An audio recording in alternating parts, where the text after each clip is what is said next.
മക്കളോടൊപ്പം അടിച്ചു പൊളിക്കാൻ കഴിയുന്ന ഒരു സിനിമ തന്നെയാണ്. സ്ത്രീകൾക്ക് പ്രാധാന്യമുള്ള സിനിമകൾ മലയാളത്തിൽ അധികം വരുന്നില്ല എന്ന് പറയുന്ന ഒരു സമയത്താണ് ഈ സിനിമ വരുന്നത്.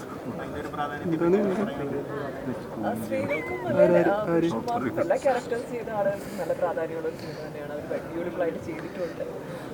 നമ്മൾ ഏറ്റവും ഇഷ്ടപ്പെടുന്ന താരങ്ങൾ തന്നെയാണ് ഏറ്റവും ഇന്നസെന്റ് ആയിട്ടും ഒതന്റിക് ആയിട്ടും തന്നെ പെർഫോം ചെയ്തിട്ടുണ്ട്. ഇനി ഇതുപോലത്തെ സിനിമകൾ പ്രതീക്ഷിക്കുന്നുണ്ടോ ഫ്യൂച്ചർ?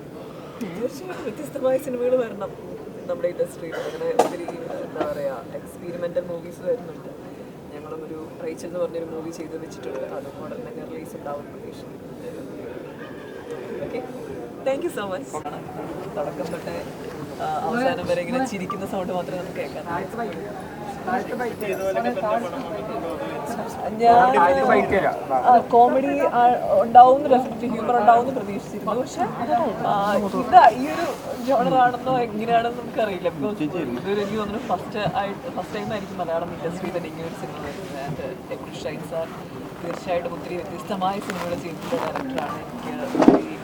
എനിക്ക് ഫേവറേറ്റ് ആയിട്ടുള്ള ഒരു ഡയറക്ടറാണ്. ഇങ്ങനെ ഒരു സിനിമ എനിക്ക് തോന്നുന്നു യങ്സ്റ്റേഴ്സ് ഒക്കെ ഭയങ്കരമായിട്ട് എൻജോയ് ചെയ്ത് കാണാൻ കഴിയുന്ന ഒരു സിനിമ തന്നെയായിരിക്കും. ഹോൾ ടീമിന് എല്ലാവരും ആശംസകൾ. ഡെഫിനറ്റ്ലി ഒന്ന് കാണണം.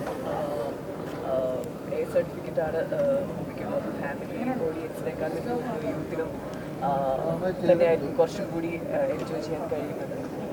ഡെഫിനറ്റ്ലി പറഞ്ഞ കുറേ സമയം നിങ്ങൾക്ക് ചിരിച്ച്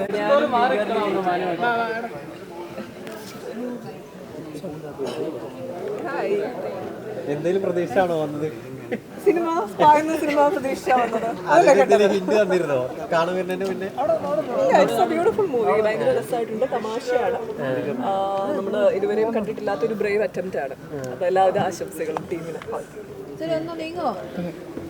ഒരു പ്രത്യേക സ്പായിൽ നടക്കാൻ സാധ്യതയുള്ള സംഭവം എന്റർടൈനിങ് സ്പേസിൽ കാണിച്ചു. ക്യാരക്ടർ ബേസ്ഡ് ആയിട്ടാണ് ഇത് പോയിരിക്കുന്നത്. ഓരോ ഇതിലേക്ക് കയറി വരുന്ന ഓരോ ക്യാരക്ടറുകൾ ഓരോ സിറ്റുവേഷനിലൂടെ കടന്നു പോകുന്നത്. അതായിരുന്നു എനിക്ക് ആസ് എൻ ആക്ടർ ഇൻട്രസ്റ്റിംഗ് ആയിട്ടുള്ളത്. കാരണം ഓരോ കഥാപാത്രങ്ങൾ വരുമ്പോൾ ഈ what is their character graph എന്നുള്ളത് ഞാൻ ക്യൂരിയോസിറ്റി ഒരു and then this is a very as set adult കോമഡിയാണ്, എക്സ്പ്ലിസിറ്റ് ആയിട്ട്.